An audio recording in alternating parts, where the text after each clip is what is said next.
It's been said before that naval strategy is built strategy, and that the contest for influence and control on the world's oceans doesn't really begin at sea, but on the drawing boards and in the shipyards. Emerging as the world's foremost naval power with the end of the Cold War, the US looked for ways to literally build on its advantage. After some great shipbuilding hits in the 20th century, like the Arleigh Burke-class destroyer, the US invested billions of dollars in a new warship generation in the 21st century. That meant a new destroyer, a missile cruiser, and a small coastal combat ship. But designing and building next-generation warships isn't an easy thing, and US efforts to transform their surface warfare fleet didn't exactly go as planned. The US would spend billions of dollars on a new destroyer, the Zumwalt class, only to put the old destroyer, the Arleigh Burke, back into production, while the smaller Littoral combat ships were so amazing that the Navy keeps begging Congress to let them retire more of them. And so today I want to unpack the story of these programs, ask what happened, and what we can learn. So to do that, I'll start with a little US Navy history, looking at the LCS and DDX programs, asking what sort of ships were they intended to yield, what role were they meant to fill, what technologies were they intended to leverage, and what are at least some of the things that went wrong in their development cycle. Because even if a ship doesn't emerge as a top-tier combatant, it might function fine as a teaching aid. That'll eventually lead into some broader reflections, but I promise to also inject some positivity, looking at the potential redemption arcs for LCS and DDX and what the US Navy is trying to do with them now. In doing so, I do need to inject a couple of caveats up front, saying among other things that out of necessity, this is going to be a pretty bird's eye view of these programs, and I can't possibly go into all the relevant detail. I will link some relevant reports for those of you who want additional detail, but also keep in mind that parts of this story are going to be highly subjective. I've done the best I can with what I've reviewed, consulted fairly widely, but keep in mind in the end that every source I use is inevitably going to have at least some sort of slant to it. So please read the sources and the caveats, and let's get into it. Okay, so every disaster story clearly has to have a beginning. And for both the DDX and LCS programs, that beginning is probably the United States Navy's attempt to reinvent itself for a new millennium. In budgetary terms, the closing days of the Cold War were a really good time for the US Navy. There had been some pretty significant cutbacks in the post-Vietnam War era, but then Ronald Reagan came along. And with détente and disarmament being replaced by a new strategy of engaging the Soviet Union in a money-burning competition it could never possibly hope to win, part of Reagan's election platform became rebuilding the US Navy up to a 600-ship fleet. It's kind of hard to imagine a presidential candidate now running on a platform of how many F-35s or submarines they were going to build during their administration, but it was a different time. In order to build up towards that 600-ship target, the Navy attacked the problem from basically all angles. Naval construction was expanded, existing ships were going to be kept in service longer, and some older vessels were reactivated and modernised. Most famously, 4 of America's Iowa-class battleships, originally constructed for the Second World War, were brought out of mothballs, modernised with things like cruise missile launchers, and reactivated.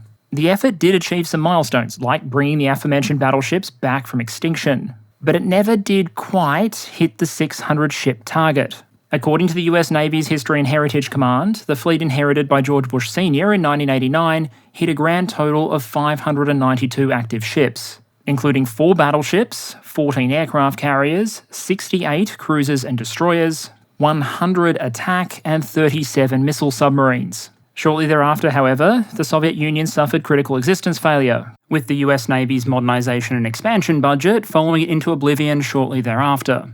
By 1994, 590 active ships had become 404.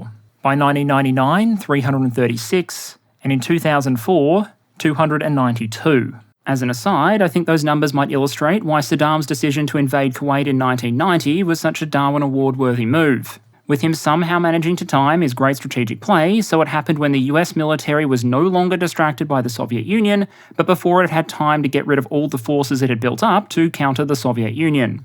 But leaving that aside, let's get back to some naval cuts. Some categories were affected more significantly than others. In the 10 years from 1989, the service cut about 40% of its attack and a third of its missile submarines. The carriers only dropped 2 ships out of 14, but the frigates dropped from around 100 to 37. And as for the Grey Battle Wagons themselves, the Iowa battleships, which had pretty much just been reactivated at significant expense, were retired again by 1992, probably for the last time, until we need them to fight off an alien invasion. But in many ways, while the fleet was shrinking, it was also still modernising, because ship designs and programs that had been stood up when the Soviet Union was still very much a going concern continued to carry on and deliver ships in the late 80s and 90s. The The first ship of the Arleigh Burke class, for example, which is currently the US Navy's most important class of surface combatants, began construction in 1988, being commissioned in 1991.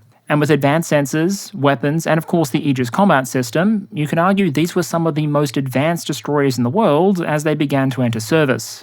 But in terms of core concept and design, this was still very much a late Cold War ship that was entering service in a post-Cold War Navy. The US Navy was always eventually going to be on the hunt for something new. The Quadrennial Defense Review of 2001 confirmed just how differently the US Navy and the other services now saw the world. The Soviet military challenge was gone, the US and its allies had handled that, and now the US military had to be prepared for a new world of asymmetric threats, failed states, non-state actors, weapon of mass destruction proliferation, ballistic missile defense, and many others aside. I also think it's worth noting this was an era of massive transformational and technological ambition in the US defense complex. Through the Future Combat Systems and other projects, the US Army of the future was meant to have a new generation of air-mobile universal vehicles, soldiers equipped with programmable airburst grenade launchers, clad head-to-toe in advanced electronics and equipment. The Air Force was busy trying to shoot down ballistic missiles with a laser turret strapped to a 747. The US Marines spent a couple of $1 billion to not build their next-generation expeditionary fighting vehicle, and the Navy wasn't going to be left out. By 2001, announcements had made clear that the US Navy wanted at least 3 new future surface combatants. Firstly, a next-generation destroyer, the DDX, building on a previous program, the DD-21, that hadn't yielded a production warship. This was going to be an advanced high-tech combatant, as the Undersecretary of Defense for Acquisition and Technology put it at the time, quote, "The DDX will be the technology driver for the surface fleet of the future," end quote. If DDX was meant to be the new Arleigh Burke, or rather some strange cross between the next Arleigh Burke and the next battleship, the program was also meant to yield technology and potentially a common hull form for the so-called CGX. This was going to be a next-generation guided missile cruiser, essentially the next Ticonderoga class, but leveraging pretty heavily what DDX came up with. CGX actually gets a bit of a pass from us today because it was cancelled more than a decade ago before that much money could be spent. But then finally, alongside the very expensive spaceships that DDX and CGX were meant to be, there was also a third vessel, a much smaller, cheaper combatant optimised for fighting in coastal areas, or as navies call them, the littoral zone. This wasn't meant to be a successor to an existing ship class like the Arleigh Burke or the Ticonderoga, it was meant to be something entirely new. And, as you're about to discover, it had a heck of a story. The LCS concept was probably born out of a series of 1990s war games held by the United States Navy. These weren't physical war games with actual ships sailing around all over the place, it was a wargaming process called the Joint Multi-Warfare Analytical Game, or JMAG. This sort of computer-modelled exercise does mean you miss out on the opportunity to build experience with actual crews in operating their ships, but it allows you to experiment with more scenarios more quickly and in a more radical fashion. JMAG and other approaches like it also provide a method by which you can test systems that don't physically exist. If you want to wargame the impact, for example, a whole bunch of carrier-based fighter drones might have on future wars, instead of actually building them and testing them, you can make some assumptions about how they would likely perform, plug in the carrier-based drone DLC, and test with and against them. JMAG was testing a range of systems and platforms, unmanned aerial vehicles, unmanned surface vehicles, new anti-submarine sensors and sensor fields, cruise missiles, different weapons, the list goes on. The LCS also grew out of this exercise, but in a slightly different way. As Captain Robert Powers later put it, quote, "LCS was unique in that it did not begin as a platform concept to be evaluated. Rather, it was a concept that emerged from JMAG Insight, became a platform concept, and was further evaluated in JMAG and other methodologies." Basically, the Americans were simulating different scenarios, like the closure of the Straits of Hormuz by some hostile power that may or may not be Iran. The US was then being given the objective of getting into the region quickly to support a blue coalition nation before Red Force could achieve its objectives. To succeed, realistically, American forces in the scenario needed to be able to force the Straits. But in doing so, the traditional Navy structure was encountering problems. Again, to quote the captain, "The scenario presented the Navy with difficult problems. Here it wasn't fighting a Navy for control of the high seas, it was fighting an enemy with anti-ship missiles on the shore, along choke points, shore-based tactical aircraft, frigate-sized ships, missile-armed patrol boats, and fast inshore attack craft." I mean, if you just add drones and helicopter pirates to that list, it sounds an awful lot like some other force that's been in the news recently. But we should probably give the planners from the 1990s a pass on not predicting absolutely everything. This enemy also employed modern diesel-electric submarines, an array of acoustic, pressure, magnetic and contact-activated mines, and the enemy could structure a complex layered defence that had to be peeled back, a very time-consuming process where each layer had to be peeled back under the threat of the other layers. One of the problems the Admiral controlling the US force in that scenario faced was that the ships that he had available, which could, for example, locate submarines, minefields, etc., were his valuable Aegis destroyers and missile frigates that he had to continually send into the choke point. There, they could hunt submarines and gain air superiority, but they drew constant shore-based anti-ship missile attacks, were constantly attacked by suicide boats, and quickly discovered that while, quote, destroyers and frigates could deal with threats from the sea, the problem came from the littoral, shore-based threats, end quote. The exercise highlighted two problems. Firstly, there just weren't enough ships to do this operation quickly, and because the operations were taking weeks, not days, logistical bottlenecks developed, troop ships and supplies couldn't get through the straits, oil wasn't being transported into the global economy, and things were generally terrible. Secondly, quote, the large Aegis destroyers and the smaller guided missile frigates were taking heavy damage in the armed reconnaissance patrols, from mines, submarines, anti-ship missiles, some tactical aircraft, missile-firing gunboats, and the occasional fast attack boat, end quote. So having played through that painful scenario, the players generated some insights. Firstly, they really wished they had a smaller, more expendable ship to exercise littoral control. One that meant they wouldn't have to expose their higher value Aegis ships in the earlier stages of the fighting. Secondly, it would be really good if the ships that were going into the strait and doing armed reconnaissance patrols could also hunt and eliminate mines in a moderate threat environment, as well as potentially kill submarines and defend themselves against other threats from sea and shore. Thus, according to Captain Roberts' account, was born the concept of the littoral combat ship, and having been imagined, it could now be simulated and refined in future wargames. The littoral combat ship, as the name implies, was going to be optimised for fighting in that close-to-shore region. It was conceptualised as being the size not of a modern destroyer, so 8 to 10,000 tonnes, but instead a World War II destroyer, somewhere between 2 and 3,000 tonnes. It would have to be shallow on the draft to enable it to go close to shore, stealthy to support its survivability, and then capable of doing a range of missions that otherwise would require a more expensive, larger combatant. By the early 2000s, when the LCS began to be procured, those missions included, quote, countering enemy mines, submarines and attack craft in the littoral waters, with secondary missions including intelligence, surveillance, reconnaissance, maritime intercept, special operations forces support, logistical support for the movement of personnel and supplies. The obvious issue, which has probably already occurred to those of you listening at home, is how on earth do you get a small cheap ship to do all of those missions? Or rather, how do you get it to do all of those missions without bolting so much stuff to it that it just becomes an expensive destroyer or frigate anyway, albeit one with a slightly shallower draft? The answer was to take some inspiration from one of the 20th century's greatest inventions, Lego. The LCS wouldn't be equipped with all of its crew or equipment full-time. There would be a regular crew operating the ship with some basic self-defensive and other equipment attached. But there would also be a space for a series of plug-and-play mission modules supporting different missions. If you wanted to go hunt mines, plug in a module with a bunch of mine hunting equipment that came with a permanent crew skilled in that operation.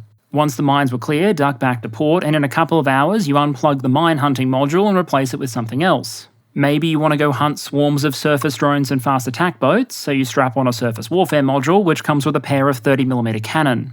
That way you wouldn't need the ship to carry all the crew and weapons it needed for all of its missions all the time, you just needed it to be able to do costume changes with Broadway level speed. On the right there, you can see an early 2000s document with some CGI that really does date it, featuring an executive summary by Representative Anna Crenshaw, who was on the House Appropriations Committee at the time. And he described modularity as a key feature of the LCS. Quote, like a set of children's building blocks, a modular ship consists of one or two basic hulls or C-frames and common ship systems, a range of mission modules, and a common information system with standard interfaces. In principle, modules are interchangeable in a plug-and-play format, end quote. The document also talked about the way modularity had revolutionised the business world with things like the invention of the standard 20-foot cargo container. It also predicted the LCS would change how the Navy mans its ships, trains its personnel, and sustains its forces. Which I guess is technically true, although the document probably meant it in a positive fashion rather than what's actually eventuated. But getting back to the ships themselves, you did just hear me say 2 C-frames, not 1. This is one of the great twists of the LCS saga, because there isn't one littoral combat ship, there are 2. The original plan was for 2 shipyards to produce prototypes which would compete against each other, and the better design would ultimately be chosen. The Independence class you see on the top right there is an aluminium-hulled trimaran manufactured in Alabama, while the rather more conventional-looking Freedom class you see on the bottom right there is straight out of Wisconsin. 2 ships of each class were originally built, they were competed against each other, and then, for reasons we'll go through in the second half of this piece, in the end, when it came time to choose one, the Navy basically shrugged and said, why not both? And so the original plan to build a lot of one version of the ship became a plan to build a middling quantity of 2 versions, with very, very little in common in terms of spare parts, training, and support requirements. But hey, at least they'd be very fast, multi-purpose ships enabled by those mission modules. Or at least they would be if the mission modules worked as advertised, were as easy to swap as advertised, and actually existed. But as it was developing, the program had issues on all 3 counts. When deliveries of the Freedom and Independence class ships began, the mission modules for them were, for the most part, just not ready. If you go back to a 2014 CRS report, you can see indications that the Navy expected the mine countermeasure package to be ready in 2014, the ASW package to be ready in fiscal 16, and the surface warfare module being available a little earlier. However, in the years and months that followed, some modules were shelved, others were delayed. It was discovered that hot swapping modules would probably take much, much longer than originally modelled, and in some cases the modules just didn't deliver useful functionality. To quote the US Chief of Naval Operations, Admiral Mike Gilday in 2021, in this case talking about that anti-submarine warfare module that, remember, was meant to be operational many, many years ago at that point, quote, the ASW modules just didn't pan out. The variable depth sonar didn't work as it should. The LCS is as noisy as an aircraft carrier, and so there are some big challenges there that we should have picked up on way earlier. And for me, it got to the point where I've been looking at the data on the ASW package for the last 1.5 to 2 years, and it got to the point where a decision needed to be made that I wouldn't put any more money against it, and that left the future of those ships open.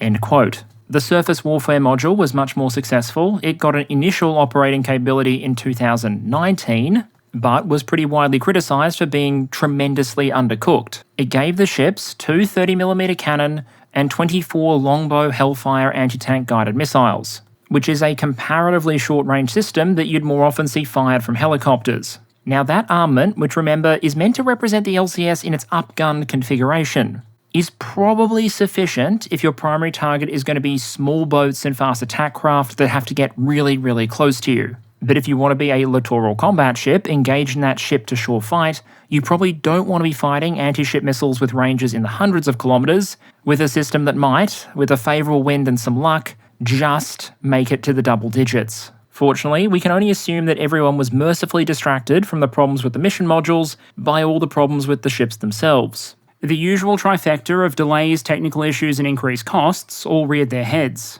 As you can see on screen there, according to the Congressional Budget Office, the cost blowout for the lead ships in the LCS program were far beyond those of many of the Navy's other high-profile shipbuilding programs, with LCS-1 blowing out by 149% and LCS-2 by 155%. And even once the production lines were well and truly rolling, costs were still very high. When the Navy procured 3 additional LCS, I think in fiscal year 19 from memory, it did so at an average cost of more than $500 million per vessel. That was also the year where we started to see the Navy get more value out of LCS, with things like the deployment of LCS 10 and 8 out of Singapore. But deployability was still seriously limited because the things seemed to break down all the bloody time. Some ships in the Independence class had to deal with serious structural issues, including cracking in the hull, noting that cracking is generally frowned on when it comes to objects that one hopes to remain watertight. But at least the Independence class ships were moving. Sometimes the Freedom class didn't manage even that. There were multiple incidents of the ships having to be towed back to port, such as when the USS Detroit reportedly required a tow when returning from a deployment in South America. The driving force for those issues was often the vessel's combining gear. To meet their performance goals, LCS uses both diesel and gas turbine propulsion to drive water jets. Making those engines work together required a combining gear to combine their output, and if that went, as it often did in the case of the Freedom class LCS, the ships were basically back to the age of sail. It got to the point where the Navy said that the problem was so bad it wouldn't accept new Freedom class ships until the problem was resolved.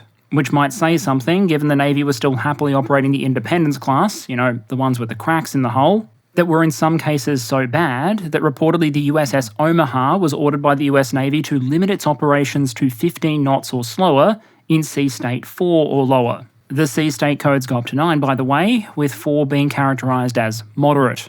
All the while, even when they were working, there was a question as to whether the Littoral combat ship would actually be suitable for combat. In its default configuration, the only armament for these ships was a 57mm gun, a close-in weapon system for self-defense, a couple of 50 cal machine guns, and then if you attached the surface warfare module, 2 additional 30mm guns and some Hellfire missiles. Notably absent from that list is anything capable of engaging, for example, air targets that don't get very, very close to the vessel, surface targets that aren't within spitting distance, or ground targets that aren't kind enough to sit within gun range. Partly linked to that, many sources attack the ship for its limited perceived survivability.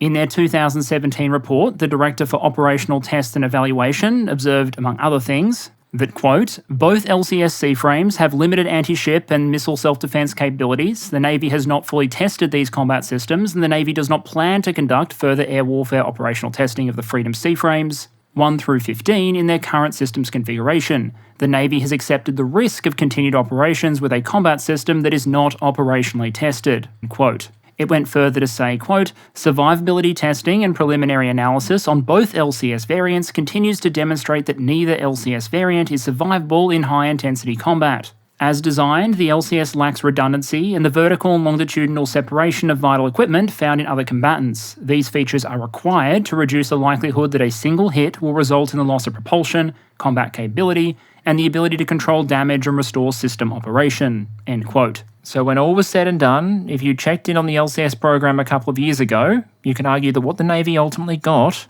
was a cheap ship that was actually expensive, a fast ship that would sometimes struggle to outrun a World War II freighter, a coastal warship that would struggle to survive against many coastal threats, a modular ship that was barely modular, an easy-to-maintain ship that was actually very difficult to maintain, and a revolutionary next-generation littoral combatant intended to fight against coastal targets it couldn't reach, submarines it couldn't find, mines it didn't have the equipment to clear, all while manifesting a level of mechanical reliability in their early versions that made the Admiral Kuznetsov look like an incarnation of reliability.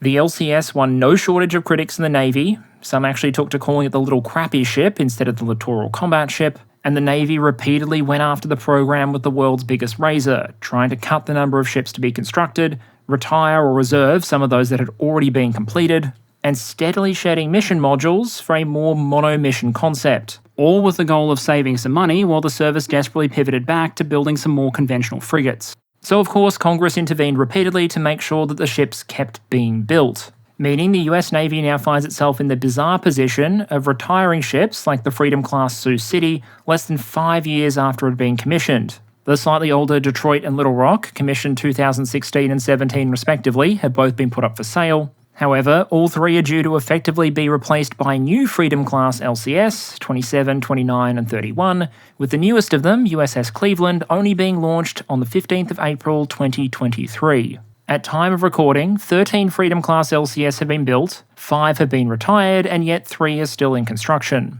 A figure that I hope neatly rounds out this opening story of the LCS. And so now that we've discussed what went wrong, let's start touching on the why and what we might learn from it. And as I look at a sample of the issues that LCS and later DDX faced, I'm going to try and provide examples from across the different parts of the program lifecycle. From the initial strategic scan and requirements generation process, where you're asking what the problem is and what you want the system to be able to do, through to the points where you start deciding how the system will do it and go about actually building it. For those of you who want more information on how that process can go wrong in general, I'll link my video on procurement in the description. But for LCS, I want to start with a decision that was made relatively early in the process, when the military was still deciding what a littoral combat ship was and what it needed to be able to do. For the two LCS classes, one of the most impactful costly requirements was probably that the ships be fast. Really, really fast. An Arleigh-Burke-class destroyer is fairly quick and agile, being capable of more than 30 knots. But with the Independence and Freedom class, the push was for something that could do more than 40. Now, as most of you listening probably know, when you're trying to push an object through the water, as a general rule, the faster you go, the harder it gets to go even faster.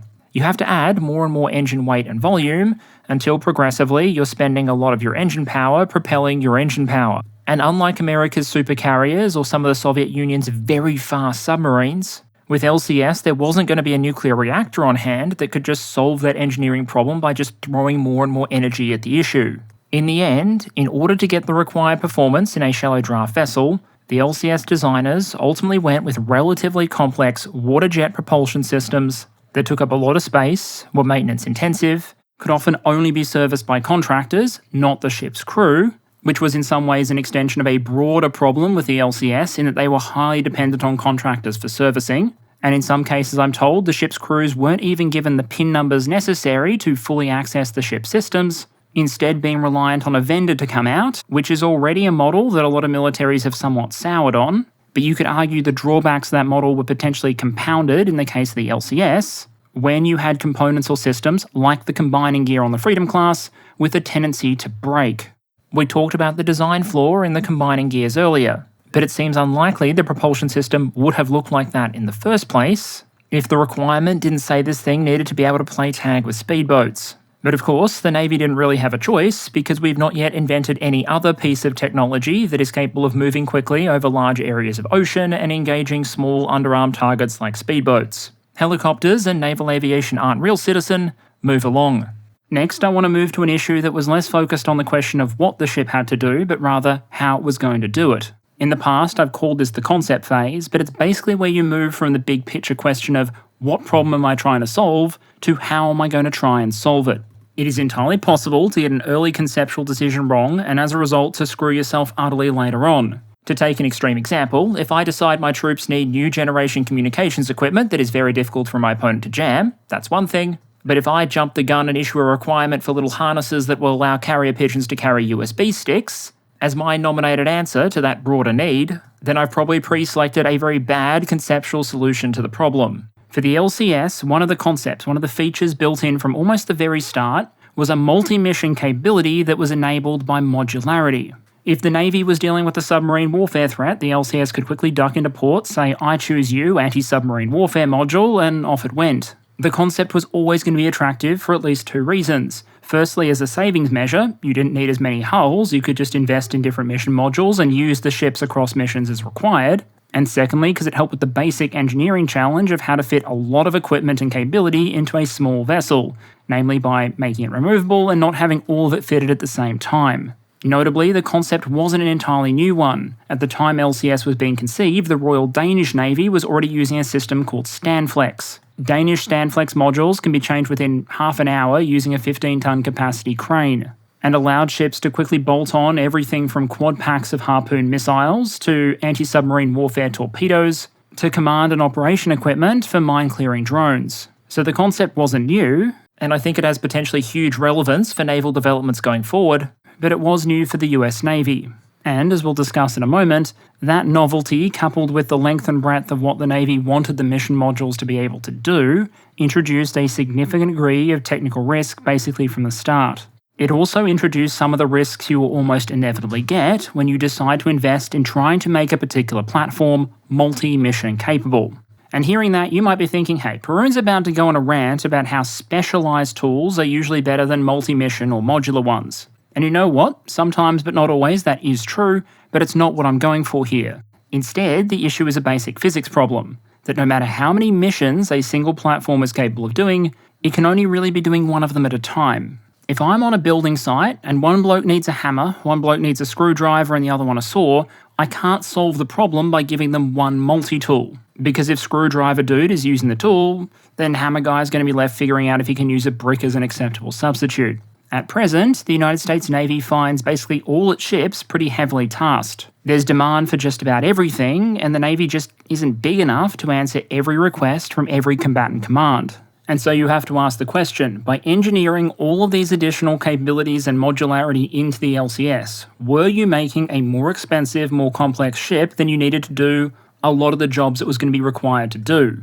Do you need your anti-submarine warfare ships to be able to quick swap into being mine clearers when you're going to need both mine clearers and ASW ships basically all the time? And do you need the ship in either of those roles to be able to do 45 knots? Ironically, in some respect, this is the problem that LCS was intended to solve. The Arleigh-Burke destroyers are so multi-mission capable that they're massive overkill for a lot of the jobs that they are constantly required to do. So it's an interesting hypothetical to pose. What would have happened if instead of getting two very similar, modular, multi-mission, very fast LCS ships from two different shipyards, The US had instead ordered two specialised non-modular designs from the same. Say, for example, a next-generation mine hunter on one hand and a small surface combatant on the other. Which is an interesting hypothetical that starts to touch on one of the big decisions that was made in the actual program, building two classes of LCS rather than down-selecting to one. On its face, that might sound like an interesting decision from an efficiency perspective. Two sets of spares, two training programs, two different crew cohorts, and half of the economies of scale for either ship class, despite them both being designed to answer the same basic requirement. So in terms of the Navy trying to get the best possible ship at the best possible value, this was an interesting call. But perhaps one of the biggest lessons and potentially warnings for future procurement programs is not that this was a stupid decision per se, but rather that, in context, it did make a degree of sense.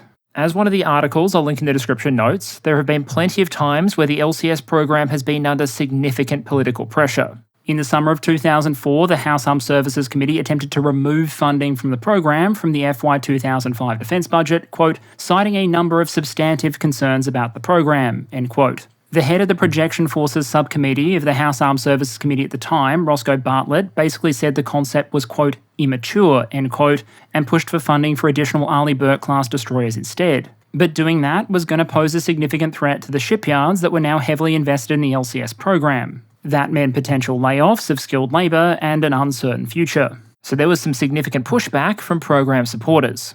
Companies literally, quote, blanketed the metro stations serving Capitol Hill and the Pentagon with posters pushing for the Littoral combat ship as a program, with slogans like Littoral dominance assured, end quote. Now personally, I've never found myself waiting at a train station, looked at an advertisement, and suddenly felt the urge to impulse buy a fleet of warships, but I guess Washington's a very strange place sometimes. And it may be that by going with two designs, the program was engaging two shipyards, protecting two workforces, and deliberately broadening the stakeholder base. As the article put it, quote, in choosing two teams to build Flight Zero prototypes, the US Navy widened its base of support within the industry, an incentive that was directly acknowledged in comments made by anonymous Pentagon sources at the time. The Navy may not have wanted both the Freedom and Independence class ships to be built, but in military procurement, industrial policy and political incentives are usually going to get a vote. And so to an extent, there's probably a policy question here of how those concerns should be considered, how they should impact the decision-making process, and how future instances of this dilemma should be handled. As for the result in this situation, if you go back to the authorization bill we were just discussing, well, it, quote, actually ended up fully funding the construction of the two Littoral combat ship prototypes at a higher level than had been proposed by the US Navy, the House, or the Senate in the original authorizations, end quote. As well as the decision to build both classes of ship, there's also something to be said for the decision to build them both relatively quickly. Multiple LCS would be launched before all of the technologies that were intended for integration into them, particularly the mission modules, were completed and tested. That decision may actually have complicated the process of getting mission modules functional. Instead of designing the ship and the module in parallel and building both once they both worked and integrated properly, the design of the modules and the process for swapping them over had to fit the ships as they were already being built. That meant A, for years the Navy was paying to maintain multi-mission warships without the ability to fit the equipment they needed to do multiple missions, and that even then the gun was probably being jumped on some of the modules. As the DoD Inspector General report on the modules put it, quote, the Navy declared initial operational capability for the 3 MCM mission package systems reviewed prior to demonstrating that the systems were effective and suitable for their intended operational uses, end quote. It's important to stress that this phenomenon, where a system is pushed into production before all of its components or technologies are mature and ready to go, is not a phenomenon unique to this program. You would struggle to find a major military that hasn't pushed out more than a few products with more bugs than your average Bethesda release. Yes, this can be dangerous, and remediating problems later is often going to cost more than fixing them pre-production. But one of the issues here is, even though the decision might seem stupid on its face, there's a lot of incentives that push basically everyone involved to do so. Shipyards, their workers and political representatives don't want yards to be idle, they want them to be building ships. Naval planners, desperate to try and meet the needs of combatant commanders, are often going to want more hulls sooner. And political and military leaders alike are often going to have an incentive to be able to show some progress. So you might have a range of incentives acting on people in the system to basically say, she'll be right mate, just get it built and we'll fix it in post. But if there's a lesson here, it might be that rigorous testing and getting your fixes done up front might save you a heap of resources later. Now, there are plenty of other elements about LCS that we could interrogate here if we had infinite time, everything from the crew and maintenance models to certain design decisions. For example, it would be interesting to explore more why the development of the mission modules went the way it did, when systems like the Danish Standflex, which is already used on a number of warship classes, was available as a potential starting point. But by now I'm hoping you've got a pretty good sample, and we can move on. Now after all that, and especially if you're a US taxpayer, you're probably interested in whether or not these ships had a sort of redemption arc. What happened to the hulls that weren't cancelled or decommissioned, and what is their future in the US Navy? Because while it's all well and good to play armchair admiral and say the Navy should have designed and built different ships over the last few decades, defence procurement is not a game where you can just load a previous save if you've made a suboptimal decision. Ultimately, you operate with the ships you have, not the ships you wish you had. There is a reason, for example, that when the Moskva was sunk, the Russians sent, among other things, a salvage ship which was more than 110 years old. And it's probably not because the products of Sara shipyards were considerably better than modern manufacturing. Yes, the US Navy is actively trying to decommission ships, especially of the Freedom class, and try to sell off others to any ally brave enough to take them, but 23 active ships is a lot of active ships, and the Navy's got a lot of jobs that need doing.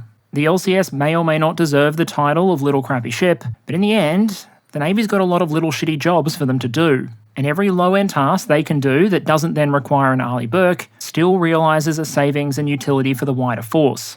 In short, and this is a point I really want to make here, it seems that part of the reason the Navy has gone after the LCS program isn't because the ships are useless. They're not. In fact, they're quite heavily tasked. It's just that they're sucking away resources from other things that the Navy might think it needs more. For now though, the Navy has plenty of LCS hulls and is trying to make them as useful as possible. In order to get the LCS to that point, the Navy is making some pretty big changes. All those old ideas about constantly and flexibly swapping mission modules, yeah, those are mostly gone. Instead, each LCS hull will generally focus on a single mission, with the Independence class being focused on mine countermeasures. The maintenance model, which was reportedly placed under significant pressure during COVID, has continued to evolve, and a lot, if not all, of the old technical bugs have been sequentially squashed. So in theory, the LCS of the future should be more mechanically reliable and more readily available for specialised tasks like mine countermeasures. And trust me, the US Navy could really use a new generation of ships to handle mines. For mine clearing duties at the moment, the US Navy currently relies on the so-called Avenger class, although personally I'd prefer it if mines were cleared first, rather than as an act of vengeance after they had already sunk ships. The Avengers entered service in the 1980s, are beginning to retire, and have just a couple of issues and limitations. They're old, very slow, as in 14 knots slow, have a World War II level self-defend capability, which is limited to 4 manually operated 50 cal machine guns, a hull made of the cutting-edge composite material known as wood, and no aviation facilities, which is a problem given just how useful helicopters and drones might be in the mine countermeasure role. So yeah, on the Avengers power level scale, very much more towards the Hawkeye side. And while an LCS may not be as survivable or well armed as a destroyer or a cruiser, it's going to be a heck of a lot faster, more survivable and better armed than this thing. There have also been a lot of efforts focused at addressing the perceived firepower deficit, particularly when it comes to the Independence class ships. All of those Independence class vessels have been receiving lethality and survivability packages. You can see a before and after of the USS Charleston here, with its original Wikipedia photo on the left, and a much more recent shot taken February 5th, 2023 on the right. Those box-like structures they've managed to squeeze in behind the other armament are 8 tubes for NSMs. The Naval Strike Missile is a modern anti-ship cruise missile with a range past 200 kilometers, with a secondary ability to attack land targets, giving the LCS some much longer claws. Some vessels, including USS Savannah, have also been given an ability to fire SM-6 and potentially Tomahawk cruise missiles, giving them something to shoot down aircraft, missiles, or potentially ground targets thousands of kilometers from the launch platform. The somewhat hilarious aspect of those tests is that after all the effort to develop seamlessly integrated mission modules for the LCS, what they basically appear to have done for these tests is taken a US Army Mark 70 launcher, which is a fancy name for 4 VLS-12s in a 40-foot container, and just dropped it on the back of the ship. It's certainly not going to win any awards for technical complexity, and one has to wonder if the next step will be to park a couple of HIMARS on the back of this thing and say it's got shore bombardment capability. But in the end, more firepower is more firepower, and with the ships currently patrolling the Red Sea so reliant on these sort of missiles, it'll be interesting to see where this concept goes with the LCS in the future. But that's enough improvement stories for the moment, because we have another ship class to talk about. This is the DDX, aka DD-1000, aka the Zumwalt class. As we established earlier, the US Navy was already probably onto a bit of a winner with the Arleigh Burke class, the DD-51. But it's arguably a pretty basic tenet of military research that you always want to be giving at least some thought to what comes next, whether that be something to complement your existing system or supersede it. In the 1990s, that meant programs like the Surface Combatant for the 21st Century, SC-21. That program studied a wide array of designs, but eventually spawned concepts like the 21st Century Land Attack Destroyer, the DD-21. And while the program was eventually cancelled, it spawned a lot of the ideas we'd later see in the Zumwalt class: a tumble-home stealthy design, an advanced gun system, the use of automation technologies to significantly cut down manning requirements, and a shit ton of missile cells. As noted previously, DDX was announced in 2001, and I've got a CRS report from 2004 on the right there that gives some indication as to what the plans were for it at the time. According to the report, DDX was going to be a multi-mission destroyer with an emphasis on the land attack mission. The ships were intended to be, quote, equipped with two 155mm advanced gun systems for supporting Marines ashore, not less than 600 shells for those guns, and 80 missile tubes for Tomahawk cruise missiles and other weapons, end quote. Due to automation, the report suggested the ship would have a crew of between 125 and 175, compared to about 300 on the other Navy destroyers and cruisers of the time. Plus, these space-age ships were intended to integrate a whole bunch of new technology, stealth features, composite structural materials, integrated electric drives, the advanced gun system and its ammunition, etc., all while not completely breaking the bank. As the report noted, quote, the Navy estimates that the first DDX will cost about $2.8 billion to design and build, including $1 billion in detailed design and non-recurring engineering costs for the class, end quote. And while I really want you to hold on to that figure for later, there's one other sentence of note that I want to flag on this page. And that was the claim that, quote, in large part due to its reduced crew size, the DDX is to cost substantially less to operate and support than the Navy's current cruisers and destroyers, end quote. Because sci-fi technology testbed displacing thousands of tons more than previous more conventional designs absolutely screams cost saving. And it's not just me raising an eyebrow there. I can find evidence of the CBO questioning some of the Navy's estimates as early as 2005. But quibbling over sustainment costs is probably partly beside the point, because in order to maintain something, you first have to buy and build it. And at least early on, the projected procurement costs were high to be sure compared to previous ships like the Arleigh Burke, but you could argue they did align with the size and complexity of the vessel. By the time it got to the 5th or 6th ship, the Navy estimated that would be procuring each hull for between $1.2 and $1.4 billion fiscal year 2002 dollars. The Congressional Budget Office, assuming that 24 ships would be built at a rate of 2 per year, estimated an average procurement cost per hull of $1.8 billion in fiscal 2003 terms. But for reasons we'll come back to in a bit, both of those estimates ended up being very wide of the mark. By the late 2000s, different factors were all pushing against the DDX program. The Navy was reportedly telling Congress that what the service really needed were more Arleigh Burkes, not more of these super ships. The ships were dogged by technology readiness issues, claims that they might be vulnerable to a wide array of threats, and of course, cost blowouts. Spiralling costs would trigger a legal tripwire, requiring the program to re-justify itself essentially, and while overall program costs were cut, the biggest means of doing so was reducing quantity. At one point, there had been discussion of building more than 30 ships. That CBO cost estimate from before assumed 24. But eventually, the number of ships to be built was sliced all the way down to 3, DDG 1000, 1001, and 1002. That meant the considerable R&D and other fixed costs had to be spread over a smaller and smaller number of hulls. By the time of the Navy's fiscal year 2024 budget submission, the third and cheapest ship in the class was estimated to have had a procurement cost of $4.3 billion US, while the sources that try and spread R&D and other costs over the 3 hulls come up with a figure north of $7 billion. Pro tip, if your destroyers end up in the same rough cost category as your allies' aircraft carriers, say the UK's Queen Elizabeth class, something might have gone wrong. And unlike those aircraft carriers, these destroyers also had questionable offensive potential. The key to Zumwalt and its sister ships being able to do the shore bombardment mission was specialised ammunition for their advanced gun systems. These weren't regular 155mm rounds, they were specialised guided hypervelocity projectiles. So specialised in fact that, like a fancy sports car that will only take the most expensive gas possible, the ship's guns couldn't actually fire regular 155. But in part because of the reduction in the number of ships to be purchased, the average cost per round of that specialised ammunition spiralled upwards towards somewhere between $800,000 and $1 million per shot. Now, the Team Fortress 2 Heavy does like to brag that it costs $400,000 to fire his gun for 12 seconds, but at a sustained fire rate of 1 round every 10 seconds, the 2 guns on Zumwalt would have him comprehensively beat, firing nearly $4 million worth of ammunition in those same 12 seconds. Even the US Navy is going to struggle to justify those sort of shipping costs for the warhead you can fit into a 155mm shell. So procurement of those specialised long-range land attack projectiles was ended, reportedly at just under 100 rounds. Meaning that, as of 2003, the US Navy, for all of its expenditure, was ultimately left with 3 destroyers, 2 operational and 1 still fitting out, each of which cost comfortably more than a nuclear attack submarine or a small aircraft carrier, that were proudly capable of cruising the world, showing off those advanced gun systems for which they had effectively no ammo.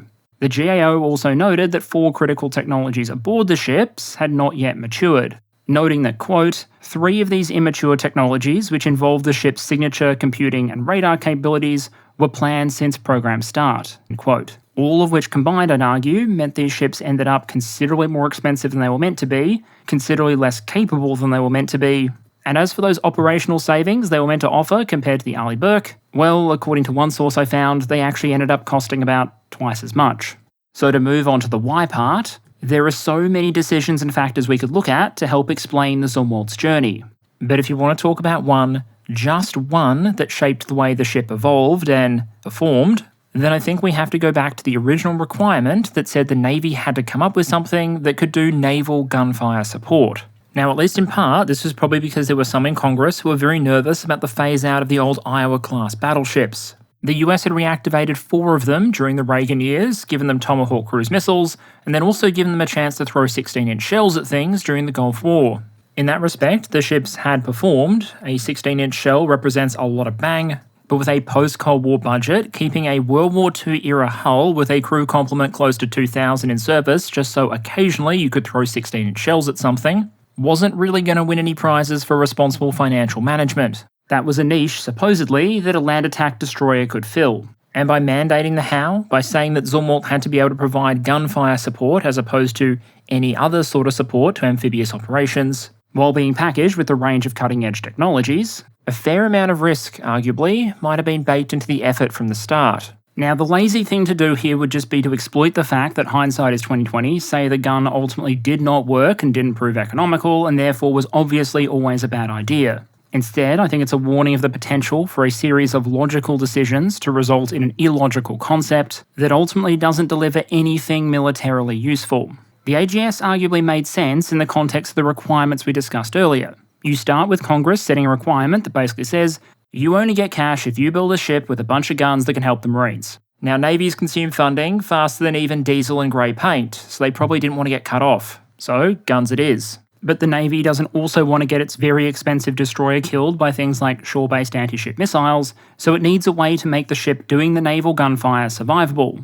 Stealth might help, but not if you're parked within visual range of the coast. So now they might add the requirement that the gun has to be able to fire at standoff distances. And the danger at this point is that by asking engineers to combine 2 separate, individually reasonable requirements, gunfire support and standoff distances, is that you start by taking a gun system, the advantages of which are usually going to be the fact that you have a lot of magazine depth and that the rounds are relatively cheap compared to missiles, and then you start adding missile-like features, like range and precision guidance, without adding one of the missile's other redeeming qualities, a larger warhead and greater destructive potential. So instead of spending $1 to $2 million to send a 450-kilogram warhead 2,000 plus kilometers on a cruise missile with an accuracy of a couple of meters, you can now spend almost $1 million to send perhaps 10 kilograms of explosives, maybe 150 kilometers, in a less accurate fashion. At this point, some of you might be saying, hey Perun, what about long-range and specialised guided ammunition for regular cannon artillery?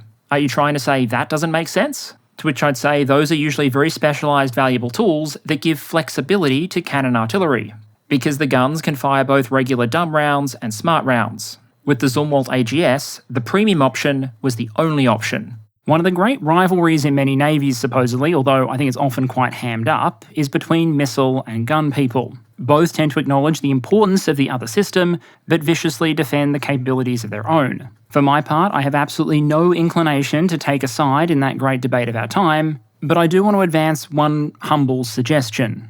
Every time someone puts forward a proposal to try and make a gun do missile things, or a missile do gun things, can we please just look at it twice before we greenlight the project? All the more so, I'd argue, because the AGS might have been trying to fill a niche that didn't really exist. For relatively short-range targets that need to be engaged in an affordable way, guns already exist. And even the swishest programmable ammunition for your average naval gun is going to come nowhere near the cost of those initial long-range rounds for Zumwalt.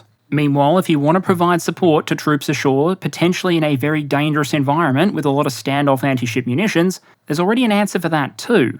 And it has something to do with all those suspiciously flat-top vessels that the US and other navies insist on cruising around in. In a low-threat environment, you might use helicopters and naval guns. In a high-threat environment, you can deliver a lot of payload a long distance very precisely using naval aviation. The Marines even have their own F-35s, which can carry a lot of bang a long way into some pretty dangerous environments. And for when you really need to hit something over the horizon, there's always Tomahawk. The need to support troops and engage targets ashore is probably a very real requirement. But as a conceptual answer to that problem so far, superguns don't have a particularly good record.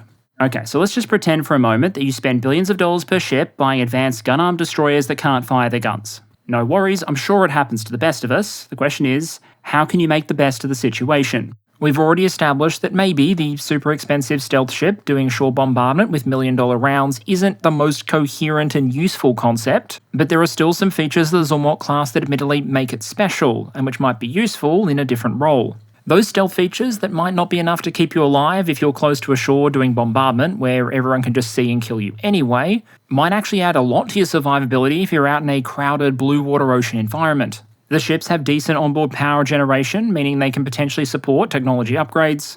And perhaps most importantly, due to their massive size and the presence of an absolutely useless weapon system, these ships have something that most of the US Navy's other surface combatants don't have: a lot of spare internal volume. By ripping out the AGS modules, it's reportedly possible to create enough room on these ships to fit some very large missile tubes for 16 conventional prompt strike hypersonic missiles. Conventional prompt strike is a very expensive, very long-range weapon using a hypersonic glide vehicle.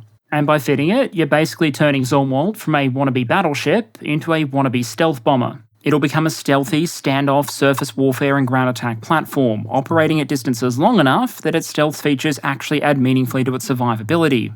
And survivability is probably really relevant there, because the threat the ship poses to its opponent is no longer a magazine of cannon rounds, but instead carrying a dense concentration of multi-million-dollar weapon systems that, by definition, are only going to be used to target the most valuable opposing targets. Something which might just kick them up a few spots on any Red Force's target priority list. The whole thing, admittedly, has a bit of a just-as-planned vibe to it. The Navy co-develops a revolutionary new weapon system, and it just so happens that they've already developed a surface ship with a lot of the traits you'd probably want in a hypersonic missile carrier, which means the Navy has a way to quickly introduce hypersonic weapons into the surface fleet, gain experience in operating them, and doesn't have to wait for a new generation of surface combatants that can carry the missile to be designed and built, or even worse, rely on the Air Force, the Army, or the bubbleheads.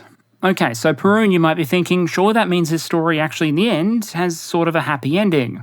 The LCS may have had a rocky start, but hey, now it's a warship with actual weapons on it, and apparently a clear mission set as well. Meanwhile, the Zumwalts might become a factor that enemy war planners actually have to consider. And they'll bring a capability to the surface fleet that, at least for the moment, no other surface warship in the US Navy is expected to have. But I think there's a lot of good reasons not to write this off as some big brain maneuver, give everyone promotions, and say that all's well that ends well. However, there really is a cost to this sort of she'll be right mate approach of building a system and then saying you'll just fix it later. There are going to be limits in how optimized the final design can be. If you're bolting new systems to something post-production, it's probably never going to be as efficient as if you'd integrated them from stage one, while another cost is likely to just be cost. It is generally going to be much more expensive to chop a ship open and upgrade it after it has already been built than to do so during construction. And that financial cost can quickly become an opportunity cost, where all the resources you're expending doubling down on this system and trying to make it useful, as well as shipyard time and inputs, could have been directed towards literally anything else. For example, the US Navy probably doesn't want to think too long and hard about how many Arleigh destroyers or new submarines or shipyard upgrades you could afford, with the significant investments that were made into LCS, or the funds which went into DDX, which probably could have bought another aircraft carrier, a couple of submarines, a fleet of destroyers from Korea, or about half the DLC for your average EA game. But for me, perhaps the greatest opportunity cost, the greatest missed opportunity of the Zumwalt and LCS stories, is the loss not just of money, but of a generation's worth of time and focus. The US Navy of the 90s was pretty cutting edge in terms of designs compared to many of its competitors. And while the two ships proposed to do it in very different ways, both Zumwalt and LCS offered the Navy an opportunity to jump even further ahead, to move into an entirely new generation of designs at the time that other powers were still trying to catch up with the Arleigh and the Tychos. However, because particularly the Zumwalt effort performed an Icarus manoeuvre and flew too close to the sun, instead the US Navy has had to fall back, bolting more and more upgrades on the Arleigh while basically starting again on the next generation. Meanwhile, in the many years and billions of dollars it has ultimately taken the US Navy to go from Arleigh to Arleigh, allied and competitor shipbuilders alike have considerably narrowed the capability gap. The Japanese and Koreans both introduced new generation warships that were heavily armed, capable and affordable. And as for the People's Liberation Army Navy, they've introduced a suite of new warships running the gamut all the way up to aircraft carriers and the heavily armed Type 55s. That obviously doesn't mean the US Navy's surface ships are no longer competitive. The latest Arleigh are very capable warships. But the gap just isn't what it once was. A consequence, perhaps, of missing the proverbial boat on a warship generation. Which brings us to the final section of this video. And here I want to really zoom out and focus on a single issue, a single imperative that arguably afflicted both of these programs. And that's the importance of making sure that all of your assumptions about your understanding of your future strategic environment, and as a result your objectives and requirements, are as robust, accurate, and well tested as possible. It can be tempting to be drawn into debates more about the final technical details of a product, as opposed to some of the basic questions that should have been asked before it was designed in the first place. But there is a very general and not at all perfect rule that the earlier in the design process you make an incorrect decision, the more punishing and difficult to reverse it will ultimately be. And few questions come earlier in the process than assessing your environment, your objectives, and your requirements. And if you do travel back in time by reading the Quadrennial Defence Review from 2001, some of the content seems very far removed from our present reality. It notes there might be opportunity for cooperation with Russia and that Russia doesn't pose a conventional military threat to NATO, while a lot of the threats being emphasised emanated from weak or failing states and non-state actors. Meanwhile, the possibility of large-scale combat operations against a peer opponent was being actively downplayed. It also observed that the United States, quote, will not face a peer competitor in the near future, end quote. Which would be a much more controversial statement if made these days, but you have to remember, this was a different time. In 2001, the entirety of the People's Liberation Army Navy's carrier component consisted of a rusting Soviet-era carrier getting ready to be towed to China, ostensibly to serve as a theme park, not as a tool of training and power projection, or a first step towards the People's Liberation Army Navy as we know it today. The ships were being conceived in a context where a lot of the threats out there could be, for lack of a better term, bullied by an appropriately designed warship. The Russian Navy's budget had been cut so deep it was struggling to fight Rust, let alone the US Navy. No opponent at the time really possessed the means to find and kill a stealthy, quiet destroyer slinging shells over the horizon, and Iranian forces in 2001 were separated from those of today by more than 20 years of drone and missile developments. So while I'm not saying that's what happened here, maybe in that scenario you assume your opponents are relatively weak, and so you can build accordingly. But the dangerous assumption that can creep into that sort of analysis, and the lesson that might need to be learned in the future, is that in the real world, opponents aren't NPCs. They don't exist solely to provide a loot pinata or a reason for your military to exist. They have objectives of their own, they want to win, and if their capabilities are behind, they're going to want to evolve their capabilities. And so by the time these new generation American ships start entering service, they discover a world that looks very different than the one they were built for. So if there's a potential reminder here, it might be that even before we get to the stage of requirements, when you're trying to understand your strategic environment, it's vitally important to avoid optimism bias and remember that your competitors are unlikely to stand still. Then, having done that, let's talk requirements. A lot of what I've described with LCS and DDX to an extent feels like it is almost inevitable. You could say they were a product of the assumptions of their time, and they were always going to end up as what they were. But at least with LCS, I think there's some evidence that isn't necessarily true. And it all goes back to those 1990s war games I described right at the start that helped birth the LCS concept. You know the one, the exercise where Blue Force was trying to force the Straits of Hormuz against totally not Iran, and that as a result, those fighting the exercise decided that what they really needed was what became the LCS, a super fast, minimally crewed, attritable, multi-mission modular platform. Except they didn't. Simulated exercises enabled multiple versions of the LCS concept to be tested, and that in turn generated some insights. And many of those, frankly, align more with what the Navy is trying to make the LCS into now, not what it was originally built as. For example, the mission modules were simulated with a 24-hour turnaround time, which is pretty optimistic, but even with that turnaround time, the people in the exercise still observed that it resulted in ships being out for a long time because they had to go back to port in order to swap out their module. The Red Force in turn knew how important the mission modules were, knew they had to be at one of the ports close to the theatre, otherwise what was the point? And as a result, repeatedly attacked the port where the mission modules were stored, sometimes even before the main fighting had started. And so the Blue Force commander was actually pretty cold on the idea of swappable modules. Instead, they wanted something a little bit bulkier, a little more expensive, with more capability baked in.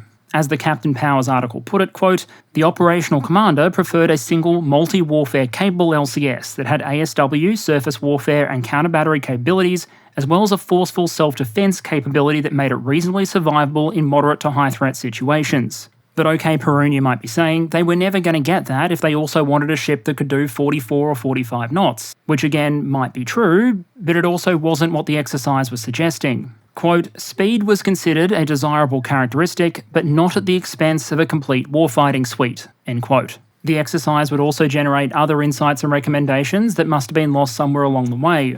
It was noted that maintenance must not suffer because of reduced manning concepts, something which you could argue very much did happen in the final LCS and DDX, and it was stressed that crew had to be sufficient to support multiple watch standards for extended periods at a high condition of readiness, or for the performance of several missions simultaneously, including damage control. It was also said to be the vision of the wargame players that the LCS should have an ability to react quickly to threats emerging from littoral land areas, such as a quick reaction weapon that would enable them to deter shore-based, mobile anti-ship missiles firing at the LCS. You know, like the cruise missiles that the Navy would start strapping to the things more than 2 decades later. That article, written by Captain Powers in 2012, made some predictions about how the LCS program would eventually evolve. It predicted that, quote, "The module concept will prove to be unsupportable from both a financial and operational point of view," end quote. And that what was instead likely to evolve was single mission ships, for example a mine countermeasure ship to replace the wooden-hulled minesweepers, while consideration needed to be given to new weapons for any warfare-centric version of the LCS, including capable anti-ship missiles or a counter-battery missile for striking land targets, something which, a decade on, the ships are now getting. I bring all this up to illustrate 2 points. Firstly, procurement disasters are not pure RNG. These are not some impossible-to-predict acts of God that exist to strike the budget from the shadows. Rather, there's usually going to be evidence of the danger long before the point of no return. So a question there might be how organisations can make sure they see those signs, avoid potential groupthink risk, and chart the right course early, rather than be stuck making more expensive changes later. Reportedly, for example, the shipyards building the first 2 LCS prototypes were instructed to change construction and survivability standards mid-build. But the importance of survivability in the LCS concept had been flagged many years earlier. Again, building warships and advanced military equipment is not an easy thing to do, and the focus of industry is often going to be on delivering to government what government says it wants. So one major way to try and bring down cost and risk would be to try and make sure industry has the best possible brief and understanding of what they need to build, as long as possible before they actually have to build it. The second point is that there might sometimes be real value in using war games and simulation to guide procurement decisions. The simulated environment allowed teams for very little investment by the taxpayer to take different versions of the LCS concept and test them aggressively against a scenario and a red force. And indeed, if you get the assumptions and parameters right, there's no reason you can't use wargaming to test different potential procurement priorities against each other. From my perspective, some of the most interesting wargames I've ever read about are those where 2 teams are given a scenario and are handed their nation's existing force structure, as well as a budget and a list of procurement alternatives. Basically, a points buy system for interstate warfare. They might be handed $100 billion in additional procurement funding and told to pick items from a very long shopping list. Do you want more carriers? Do you want more cruise missiles? Do you want to invest in information warfare? Maybe you want air defences and hardened base infrastructure. Maybe you want as many angry Marines with as many fixed bayonets as possible. Or maybe these days you get some smartass who decides he wants to spend it all on 200 million FPV drones. The point is you can then run different force structures with roughly equivalent investment values against each other and the scenario again and again and again at relatively low cost until potential lessons and observations emerge. It might help prevent the question being, does this investment perform well in a certain scenario, to what sort of investment performs best in this scenario. I have no idea what sort of classified war games or simulations took place looking at concepts like LCS before it went into service. But I do think it's an open question as to whether the requirement and the final ship would have looked different if decision makers had been given an opportunity to competitively test different versions of the concept against each other in a simulated environment. If the maxim for the active duty force is along the lines of train hard, fight easy, a procurement equivalent might be simulate early, buy smart. And when it does come time to produce a next generation system, keep your projections grounded, your eyes on the mission, and do what you can to avoid flying too close to the proverbial sun. And with that, it's time for a channel update to close out. This topic has long been a patron favourite, and it came as a runner-up in the recent general audience poll. So trust me when I say it feels pretty good to finally be able to release it. I do need to thank all those who helped make this episode a thing, and in particular those with knowledge of one or more of these programs who are willing to provide unclassified insights and personal opinion on background. For me, even though a fair bit of work goes into them, the chance to do a procurement topic is always a bit of a treat. And so I genuinely hope that you enjoyed the episode, can take something potentially useful out of it, and of course, that I'll see you all again next week. Sunday for those of you following here on the main channel, and as for you on Peru Gaming, I know you all have been waiting for a video for a couple of weeks now as I travel around, unable to fit a gaming PC in my suitcase, so I hope to see you a little earlier on maybe Monday or Tuesday. But whatever the case, many thanks to all of you, and see you next week.